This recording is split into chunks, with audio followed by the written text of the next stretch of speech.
The city of New York and the city of Chicago are having a lot of bad times, most notably because of the migrant crisis. But hey, when it rains, it pours. This is not necessarily linked to the migrant crisis, but it is linked to something that we know that happens a lot in big democratic cities for the most part, which is corruption. Now, Eric Adams is the incumbent mayor of this great city, but unfortunately, many of his top aides are in some big trouble. Now to the growing federal investigation reaching the highest levels of the administration of New York City Mayor Eric Adams. The FBI raided the homes of several of the mayor's top aides and seized the phones of 7 members of the NYPD, including Police Commissioner Edward Caban. Eyewitness News reporter NJ Burkett is live outside City Hall with the very latest on the investigation. NJ. And what we're learning from sources today is that there are now 3 separate federal investigations into the mayor's 2021 campaign financing that's already been reported on, now the NYPD's quality of life enforcement, and the mayor's inner circle. At the heart of all 3 of these investigations, emails and text messages, laptops, and cell phones. Blocking my way to get in my... Schools Chancellor David Banks left his Upper Manhattan townhouse this morning after issuing a written statement confirming he's cooperating in the investigation. That's all I've got to say. I'm heading to work. While Banks is cooperating, sources say investigators are focused on City Hall. Banks' fiancée, First Deputy Mayor Sheena Wright, surrendered her phones and electronic devices this week after FBI agents came to their home on Wednesday. Other agents arrived at this home in Queens and demanded the phones and electronic devices belonging to Phil Banks, David Banks' brother, and the deputy mayor for public safety. But wait, there's more. I was trying to find out, why is this the case? I've been hearing about this for a few months, but what are they looking for? Because Eric Adams hasn't talked about, what the issue is. He acts like he doesn't know. And then I found out what it was. Reporter here because we're talking about at least 2 very serious corruption investigations in the orbit of Mayor Adams. The imagery is not good, Nicole. It is a big distraction. Yeah. Whenever the feds come knocking, it's never a good look. Yeah. I mean, think about what the mayor said once before. He had said, when there's smoke, there's not always a fire, right? That was his quote to me when this first broke about the turkey, Nicole. But how do we know more information than him? Because you're hearing some things specifically about why the NYPD is being targeted. Well, specifically the police commissioner, they're looking into his dealings with quality of life initiatives. What that means is, contracts, permits, things with nightclubs, bars, restaurants. They want to see the relationship the NYPD has with those establishments, particularly the owners. And the phone seizing, what kind of ramifications does it have for somebody like the police commissioner? Well, first of all, they wouldn't take phones without probable cause. Yeah. Think about that. Think about the police commissioner's cell phone information, NYPD information about the community, personal information all about of it on that phone. Yeah. I mean, this is no small matter here. But the question is, I guess, how do you know this information from your sources, but the mayor is steadfast in saying, no, I don't know? Well, the mayor's loyal to a fault sometimes. Yes. We just have to see what happens. So as it appears, some of these people have some sidebar deals going on with some of the nightclubs and vendors in the city that shouldn't be happening. So their phones have been confiscated by the feds as evidence. So again, like she said, it must be probable cause in order for this to happen. But what does this have to do with the African American community in New York City? Well, I'll tell you a lot. Because first of all, Eric Adams and a lot of these black mayors have been set up to fail. And this is the same thing with Brandon Johnson. To live here in Chicago, there will be an additional burden on the welfare system.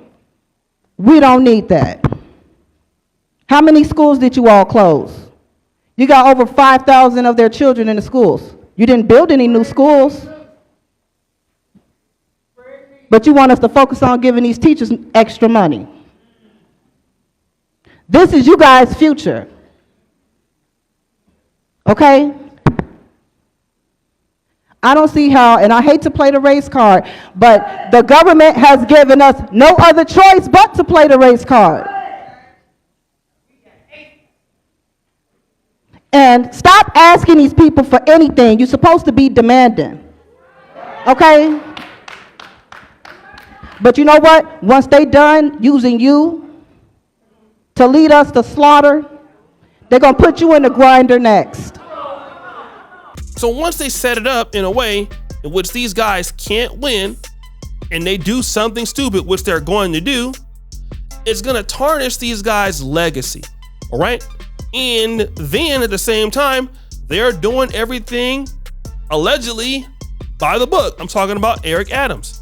Now, when you put this into context, with all of the things happening with the corruption they have, let's then bring in the migrant crisis and what's been going on in Black Harlem and certain parts of Queens. Then it all makes sense. Here we have a person that we thought was from the community, that was a police officer himself, who is doing nothing for the community. He's doing nothing for the community he comes from at all. And again, he's a part of the plan to take migrants into these neighborhoods, and some of these people are doing all types of prostitution, things like that. And he has his own corruption scandals going on with his aides. And like I said, wherever there is smoke, there is fire. Now, can Eric Adams be linked to these things? Maybe or maybe not. But one thing that we do know is that he will pay the price based on the association of these things. And again, it's interesting that your aides can make deals with these people in New York City when it comes to sidebar conversations with, liquor houses and all kind of booty clapping things y'all probably got going on when it comes to investing into something like Section 8 in the city of New York, which you guys have not done really so well. You can't do it. You can't get funds to do it, but you have funds for the migrant crisis. And I'm pretty sure that you're mismanaging that. In Chicago, they're getting Brandon Johnson based on the migrant crisis. That's his big scandal right now, right? He's $1 billion in debt. In New York City, Eric Adams, his corruption scandal is this whole sidebar conversation with these other guys, right? And the whole thing leads to that these black men can't lead. But they were set up to fail in the first place. And I want you guys to understand that. Black Democratic leaders are not there to support you. Long as you get that, you're going to understand it. Now, Kamala Harris is going to be the next. If you think that Kamala Harris is going to be able to do anything for black people, something's wrong with you. She's going to say my hands are tied. When it comes to giving black something in Chicago, what is Brandon Johnson going to say? My hands are tied. Eric Adams, doing nothing for the African American community in New York City. My hands are tied. Kamala Harris, they're going to set her up to fail too. This is why it's going to be so important for black people in America to understand what you're looking for and what you're trying to do, and try so hard to work with the people in your community to create the changes. Obviously, you can't depend on government to do it for you. That's going to be a lot of the work that we need to do. A lot of the programs that should be in our communities that should be helping us, like in Chicago, for example, in Woodlawn, things that should be given to the Woodlawn community in the south side of Chicago have been taken out and given to migrants who are committing crimes in Woodlawn, even taking over O Block and things like that, shooting guns, pulling gangs. This is why the community has to put its resources together, although it might be hard, but this is the only thing that works. Governments led by blacks, who we think are our kinfolk, but they're really not our skinfolk, are gonna do whatever somebody else is telling them to do, and then the people that put them there are going to ruin them and make them look incompetent. Look at Lori Lightfoot, for example. Lori Lightfoot will go down as the worst mayor in the history of Chicago. Stop the show. She will go down as the second worst mayor because Brandon Johnson will go back as the first. And pretty much the city was better under her leadership. But Lori Lightfoot will never be the mayor of Chicago again, I can guarantee you. Just like after this thing, Brandon Johnson will never be the mayor of Chicago. But a lot of blacks put their faith into people like Lori Lightfoot, into people like Brandon Johnson.